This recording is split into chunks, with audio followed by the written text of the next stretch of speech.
Rudi Potepuški prihaja v Novo mesto že več kot desetletje z nekaj premori. Občinstvu predstavlja ulično umetnost v vsej svoji lepoti.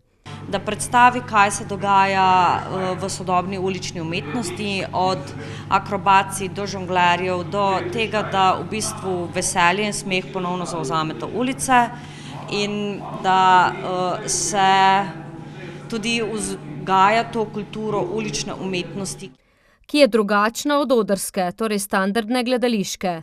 Rudi Potepuški, letos Graščak, bo prvo pohodno cirkuško predstavo s Sledimi občanom ponudil jutri ob 6. popoldne.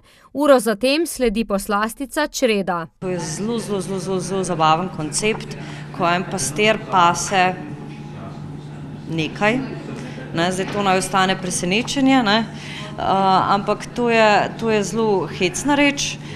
Zanimiv bo tudi kabare za odrasle za Crknit. To je v bistvu slovenski kabare, razni klovni, 9 različnih klovnov in klovnes, pripravili take kratke skeče v formi kabareja, to je tudi zagotovo presežek. V soboto pa predvsem otroke nagovarjajo z gledališko ekološko predstavo Planet od plastike zadet. Predstave bodo sicer prilagojene tako najmlajšim od 2-3 let kot upokojencem. Zelo lahko je delati dobro obiskane dogodke, težje pa narediti dogodke, ki jim jaz pravim, v bistvu niso razvedrilni program, ampak pripeljejo v našo sredino tiste iskrice, ki omogočajo ljudem, da vidijo nekaj drugačnega, nekaj novega.